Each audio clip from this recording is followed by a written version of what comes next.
aujourd'hui, on fait un petit PC gamer, un petit MSI. Alors lui, quand je le branche, eh bien, il rentre directement court-circuit. C'est immédiat, vraiment, on anime directement CC. Ça m'inquiète un peu quand ça fait ça, parce que généralement, il est possible sur ce genre de modèle, je les connais un petit peu, que ce soit des transistors MOSFET qui est claqué au niveau du processeur. C'est un cas très courant, j'espère que c'est pas le cas, mais on va quand même vérifier. Donc bref, un transistor MOSFET qui claque pour alimenter le CPU, et le souci c'est que quand c'est comme ça, il laisse passer directement le 19 volts directement dans le CPU, alors que le CPU il est censé recevoir un truc du style 1 volt ou 0.80 volts, enfin très faible, avec une haute intensité. Mais là du coup, il s'est pris du 19 volts, enfin en tout cas c'est possible, c'est souvent ça qui arrive dans ces cas-là, donc on va espérer que non, mais c'est ça qui arrive. Ils se prennent du 19 volts à la place de 1 volt. Le CPU n'aime pas trop ça en général, et du coup, il claque. Donc j'espère que c'est pas ça, on va démonter la carte mère, on va jeter un petit coup d'œil, on va tout de suite se cibler sur les transistors du coup du CPU, parce que si c'est ça, bien changer un CPU sur ce genre de modèle, ça vaut pas le coup. Donc on va regarder ça. Si c'est pas ça, on cherchera plus loin, et on va espérer trouver peut-être un condensateur ou quelque chose. Mais voilà, je préfère quand même toujours me méfier sur ces modèles-là, de bien vérifier les transistors au niveau du CPU. Alors là, ça le fait pas que sur les MSI, hein, ça le fait sur les Asus, ça le fait sur les MacBooks, ça le fait sur tous les modèles en fait, hein, parce que bah, c'est des doubles transistors aujourd'hui qui chauffent pas mal, qui travaillent beaucoup, et malheureusement il n'y a aucune sécurité, et je pense pas, c'est pas facile d'en faire des sécurités pour ce genre de système. Ce serait possible je pense, mais pas évident, donc forcément plus coûteux pour les fabricants, et je pense que c'est pas dans le but du fabricant de faire en sorte que la machine soit le plus fiable possible, généralement aujourd'hui c'est pas ça. Donc bref, toujours est-il que je vais vous mettre sous le microscope rapidement pour que vous ayez les valeurs de l'alimentation, et puis je vous montre ce qu'il se passe. Voilà, donc j'ai juste mis l'alimentation, le petit connecteur il est là, je branche et regardez bien, paf, voilà, je suis donc en court-circuit, là il reste plus que 4 volts et je suis bloqué à 1 ampère, et c'est parce que j'ai limité mon alim à cette puissance-là. Donc dès que je branche, court-circuit, mon alim se met au rouge, et du coup ça consomme quasiment tout le jus que je lui ai demandé de mettre. Donc je démonte la carte mère, et on voit un petit peu, en espérant encore une fois que c'est pas au niveau du CPU que ça peut être claqué. Allez, on fait ça. Voilà, j'ai démonté la bête, donc c'est une grosse carte mère quand même, elle est assez large, assez bien foutue dans le principe. Donc on a ici le processeur, ici la carte graphique et juste ici le chipset. Donc moi je vais me centraliser surtout sur cette partie-là, donc tout ce qui va alimenter le Proco. On va regarder rapidement sous les cartes mères. C'est plutôt propre, sinon elle n'a pas été oxydée ni rien, il n'y a rien de grave, on va dire, à l'œil. Alors, hop, donc ici, comme je vous disais, on a les doubles transistors, donc 1, 2, 3, 4, tout ça pour alimenter le CPU, donc ça, il n'y a pas de problème, c'est, on va dire, du grand classique. On a ensuite, du coup, les bobines pour chaque sortie d'alimentation pour stabiliser le tout. Et donc le processeur. Et on a quelques petits condos autour, avec forcément tout le reste de contrôle avec des résistances. Bon, là honnêtement à l'œil, c'est très propre, il n'y a rien qui paraît brûlé ou quoi que ce soit qui aurait chauffé, on va dire, donc c'est plutôt une bonne chose. Mais bon, ça veut pas dire que c'est là ou pas là le souci, on va dire. Tout le reste est très propre, vraiment j'ai jeté un petit coup d'œil vraiment rapidement avant de vous montrer la caméra, et franchement, j'ai rien vu, elle est vraiment nickel la carte mère. Donc on va passer tout de suite sur la caméra thermique. Je vais injecter du courant du coup sur la ligne de l'alimentation principale, donc le 19 volts, hein, comme si je branchais mon chargeur en fin de compte. Je vais regarder sur la caméra si on a quelque chose qui réagit, en espérant encore une fois que ça va pas être au niveau du processeur ou du chipset. Si c'est ailleurs, eh bien on pourra peut-être intervenir. Allez, on fait ça. Voilà, je suis donc sous la caméra thermique. Donc je vais me situer directement au niveau du processeur, hein, pour déjà éliminer la chance ou malchance que ça pourrait être ça. Donc c'est parti, j'injecte. Je crois qu'il n'y a rien qui chauffe qui pourrait être gênant. Pas de problème. Donc je vais tout de suite du côté du chipset, autant pas être bête, hein. Voilà. Bon, même si généralement un chipset, quand il est en CC, ça provoque pas ce que ça fait actuellement. Mais bon, on sait jamais, j'ai eu des surprises. Alors, la carte a chauffé un petit peu parce que la caméra s'est déréglée, mais j'ai pas de court-circuit de ce que je vois, hein. Il n'y a pas de problème, j'injecte, mais il se passe rien de spécial, donc ça va. Ok, donc déjà les deux grosses parties sont pas impactées. Je vais regarder par ici au niveau du système de port USB, d'écran, etc., etc. Hop, j'injecte. Ah, là on a une réaction. On a une belle réaction à droite en bas du connecteur d'écran. Mais il n'y a pas de composant ici. Donc c'est de l'autre côté de la carte mère que ça se passe. Donc c'est plutôt une bonne nouvelle. Ça veut dire que je vais potentiellement pouvoir réparer cette carte, parce que ça ne vient pas du processeur ni du chipset apparemment. Donc ça c'est une super nouvelle. Donc je vais retourner la carte mère, je vais injecter du courant de l'autre côté, ou mettre de la colophane, parce que là j'aurai peut-être pas forcément de ligne facile à trouver pour moi. Je vais mettre de la colophane, je vais réinjecter du côté où je suis là, et on verra si la colophane a fondu sur un des composants. Voilà, donc en gros, de ce que j'ai vu, on a le connecteur LVDS qui est là. Donc en gros, ce serait sur les composants par là, je vous mets sous le microscope, ça va être plus simple, vous verrez mieux.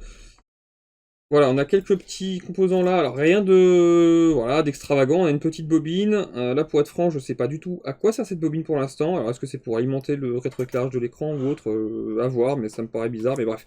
On a deux condensateurs, il y en a un là en particulier qui a pas l'air joli, ce serait lui, mais sans être non plus alarmant, hein, j'ai envie de dire, il est un peu piqué, mais lui aussi, donc bon, il n'y a pas de... Enfin, honnêtement, il n'y a pas de gros... Visuellement, il n'y a pas de gros pets, on va dire. Il n'y a rien de brûlé ni quoi que ce soit qui pourrait me laisser penser qu'il y en a un qui est plus brûlé que l'autre. Donc bon, vraiment à l'œil, je sais pas, rien de... Lui, peut-être qu'il y a un peu d'éteint, mais c'est peut-être pas anormal non plus, je sais pas trop. Bon, on va mettre de la colophane partout. Donc là, le but du jeu, c'est vraiment de voir où est-ce que ça chauffe. Et puis, bah, je pourrais peut-être situer tout de suite le composant en question qui est défectueux sans m'embêter, ah pardon c'était un peu flou, sans m'embêter à chercher plus loin on va dire. Allez, on fait ça, je mets de la colophane, alors ça va faire beaucoup de fumée, c'est normal. Alors sous le microscope ça va peut-être faire beaucoup de fumée.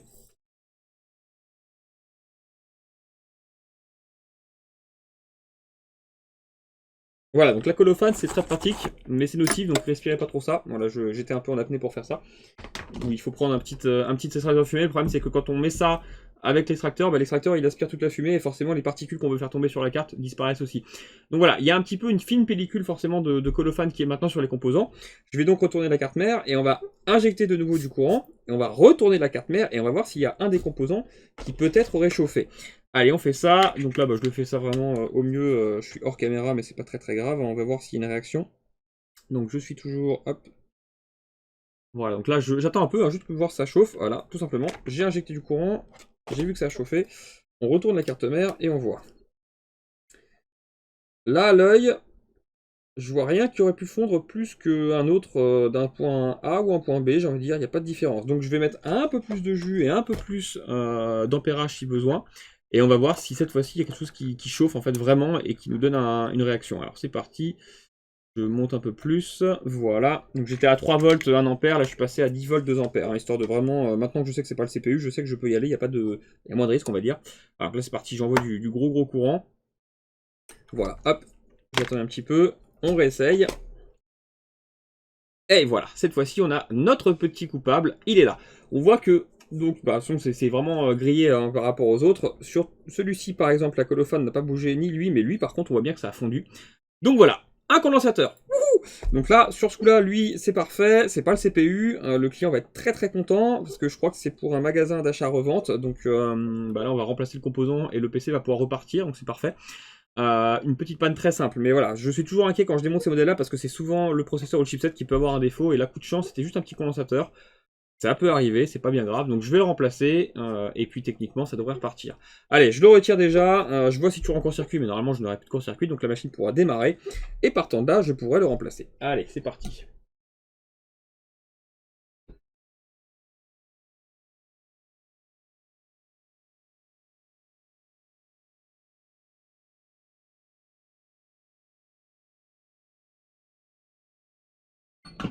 Alors, je viens de le retirer, et honnêtement, c'est en dessous, j'ai l'impression qu'il est un peu fêlé, on n'aurait pas pu le voir à l'œil par le dessus, il y a une petite tache en dessous, et je pense une fêlure en fait, hein. Donc il a pété en interne, et... Ah bah tiens, on voit sur le côté, ça y est, j'ai compris.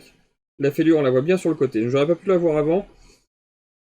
Voilà, il a vraiment pété en dessous, on voit bien. Là. Il y a une grosse différence de couleur, et ben c'est la fêlure qui s'est passée, c'est là que ça a pété en fait, donc c'est à peu près vers le bas du composant, du condensateur que ça a pété. Donc voilà, j'aurais pas pu le voir par le dessus, hein, fallait vraiment prêter l'œil pour le trouver celui-ci, mais voilà, ça peut arriver. Hein. Donc bon, tout va bien. Je vais nettoyer déjà cette partie-là. Je vais rapidement tester, voir si je suis toujours en court-circuit. Et ensuite, je vais essayer de trouver un composant pour le remplacement. Alors, hop, donc on va passer sur le multimètre. Voir si ça sonne ou non. Sur les deux pads que j'avais en visu. Ça ne sonne plus, tout va bien, plus de court-circuit, c'est parfait. On va essayer de trouver un condensateur qui va être dans les mêmes tons que celui-ci. Allez, je vais essayer de fouiller ça sur mes cartes mères. Voilà, j'ai trouvé une carte mère qui me paraît dans les mêmes générations, on va dire, et j'ai des composants, des condensateurs qui ressemblent fortement à ça, qui sont sur les mêmes lignes, donc du 19 volts. J'ai par exemple celui-ci là, où vraiment on suppose que c'est les mêmes, hein. Là, c'est justement c'est des transistors pareils pour aller alimenter des systèmes comme d'habitude. Et on a vraiment un gros condensateur ici, ou même là, c'est forcément les mêmes tous ceux-là, ça c'est sûr. Je pense sincèrement que ce sont les mêmes. Je ne peux pas en être certain, mais j'ai pas le choix, parce que, encore une fois, je n'ai pas de schéma. Si les fabricants nous laissaient accès au schéma électronique pour cette carte mère, eh bien je pourrais être certain qu'il faut ce condensateur avec telle ou telle valeur, on va dire, mais là j'ai pas le choix, je suis coincé. Donc je tente le coup, tant pis, je le remplace avec un composant qui va être vraiment de même taille sur une carte mère de même génération. Je peux pas faire autrement, c'est pas drôle, je peux pas être certain, mais je pense sincèrement que c'est les mêmes. Alors, c'est parti. Dans tous les cas, c'est toujours mieux que de pas en remettre du tout, je pense. Au moins, ça va stabiliser un peu plus la ligne. Pour les parasites et aussi pour la tension. Allez, je retire ça. On le remplace sur la carte à réparer, et avec un peu de chance, bon, je pense que là elle démarre, dans tous les cas elle démarrera, et on espérera que la stabilisation sera optimale, si je peux dire ça comme ça.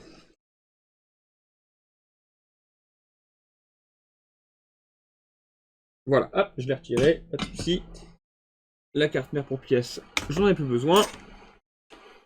Je reprends le petit condensateur qui était bon. Je le pose pour le préparer. Hop, voilà. On va être un peu malin et mettre un étain un peu moins haute température pour la facilité de soudure. Autant profiter pendant qu'on y est. Voilà, deux jolis pads, c'est parfait. Très bien. Et on est reparti pour la soudure. Et cette fois-ci, la carte pourra être remise en place.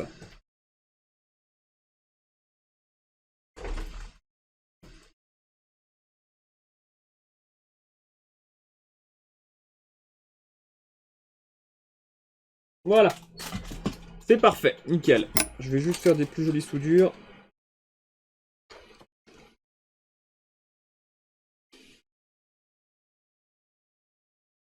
Voilà, ça me plaît bien comme ça. Nickel. Un dernier test pour voir si en continuité je suis bon. Mais il n'y a aucune raison que ça déconne. Parfait, pas de bip bip. On est bon. Allez, je nettoie une dernière fois. Je remets la carte mère en châssis et on fait un essai. Donc voilà, pendant que je remonte, étant donné que j'ai reviré le système de refroidissement, autant pas être bête et profiter du fait que je l'ai démonté pour changer la pâte thermique. Donc je nettoie vite fait l'ancienne pâte thermique qu'il y a dessus. Donc là c'est pour le CPU et le GPU. Je vais remplacer la pâte thermique, hein, autant voilà, bon, je le fais pas toujours, mais bon, bah, quand on est obligé de les démonter, autant refaire la pâte thermique aussi, hein. C'est un petit plus pour tout le monde. Le client il est content, et puis moi je sais que le PC, il n'y aura pas besoin de faire un entretien dessus tout de suite. Donc comme ça au moins c'est parfait. Hop, allez, on change ça, on en met un petit peu sur le CPU. Alors pour la pâte thermique, bon, chacun fait un petit peu comme il le sent. Moi voilà, j'ai une petite cuillère bleue en fait en plastique pour faire ça, j'essaie de bien vous mettre dessus. Bon, c'est un petit détail, hein, mais bon, si ça peut en aider certains quand ils savent pas trop quoi mettre comme quantité, on va dire. J'aime bien en fait mettre une couche pas trop épaisse, assez... Voilà, en fait je recouvre vraiment toute la surface. Mais voilà, je laisse, il n'y a pas un millimètre, hein, y a vraiment pas grand chose, et le surplus va s'écraser sur les bords, et c'est tout, hein. Faut pas ne pas en mettre trop peu, parce que sinon on va sécher plus vite, il faut vraiment en laisser un petit peu, mais sans en mettre 3 tonnes, quoi. Faut pas mettre une bouse énorme, sinon c'est pas mieux, quoi, hein. Il faut un bon milieu, on va dire. Donc là je vais nettoyer un peu les bords, parce qu'il y en a beaucoup sur les bords, voilà. Voilà, c'est près comme ça que je fais, moi, quand je change ma pâte thermique. Je mets voilà, une petite surcouche, on va dire, hein, tout simplement. Je pense que c'est pas facile de dire sous la caméra exactement la quantité que je mets, mais voilà, je couvre le tout et je laisse une petite couche en plus, quoi, en gros. Allez, on remet ça et puis on fait un test. Alors, j'ai arrêté hier soir parce qu'il était plutôt tard et en plus il ne démarrait pas. J'ai fait ma réparation que je vous ai montré en vidéo là tout de suite et j'ai changé le condensateur et il s'allumait, pas de souci. Le clavier passait avec les petites lumières, c'était magnifique, mais j'avais pas d'écran. Du coup, j'ai cherché un petit peu là ce matin et j'ai compris les deux barrettes de RAM. Les deux barrettes de RAM sont HS. Donc j'en ai mis une à moi, j'ai essayé les deux slots et là ça démarre. Donc il y avait deux problèmes. Le premier, le court-circuit, le deuxième, la RAM. Alors, ce que je soupçonne, c'est que c'est une personne qui l'a vendu dans un magasin de rachat. Peut-être qu'il savait que ces deux barrettes-là étaient HS, il en a profité pour les mettre avec. Parce que ça arrive souvent, les gens qui bricolent un petit peu quand ils n'arrivent pas à réparer, ils mettent toutes les pièces qui sont HS pour le faire complet et puis ils revendent comme ça. Je pense. Donc, j'ai remis une barrette de RAM à moi qui est fonctionnelle. On a bien le clavier qui s'allume, donc là, je viens de le démarrer, hop, et normalement on devrait avoir un superbe écran qui devrait arriver sous peu. Voilà, parfait. Et donc cette fois-ci c'est bon, il fonctionne. Donc ce que je vais proposer, moi, voilà, encore une fois, comme c'est un client à moi qui nous dépose souvent des réparations, vu que c'est encore une fois un magasin d'achat-revente qui font ça souvent, je vais lui proposer, s'il a peut-être des barrettes à lui, donc ça sert à rien que j'en mette une à moi et forcément le facturer pour ça. Moi, ma vraie intervention c'était le court-circuit. La RAM, il doit en avoir dans ses tiroirs, je pense. Donc je vais voir avec lui, s'il en a pas, je lui mettrai une barrette, mais sinon, il pourra les mettre lui-même. Donc voilà, il y avait donc deux problèmes. Je me suis fait un petit peu avoir sur ce coup-là, parce qu'en plus hier soir j'ai cherché pas mal. J'ai dit c'est bizarre, il s'allume, j'ai pas d'écran, pourquoi? Donc j'ai branché l'écran, j'ai essayé deux trois choses et puis j'ai commencé à me dire c'est bizarre. Donc j'ai commencé à jouer un petit peu avec la RAM et donc ah bah tiens c'est bien la RAM. Ça arrive et là vraiment comme c'est pour ça comme les deux étaient HS, c'est quand même assez incroyable, mais bah, comme quoi ça peut arriver. Donc je pense que les deux devaient avoir un défaut et ont été mises dans la machine pour le faire complet et puis ça dégageait quoi je pense. Bon, en tout cas, le souci est résolu, l'appareil fonctionne, et du coup, je vous dis à la prochaine. Si vous souhaitez faire réparer votre matériel, n'hésitez pas à cliquer sur un des liens en dessous de chaque vidéo YouTube. Vous avez notre site internet, afin de cliquer sur le lien réparation et de remplir le formulaire pour envoyer votre appareil. Vous avez aussi tous les tarifs qui sont accessibles sur notre site.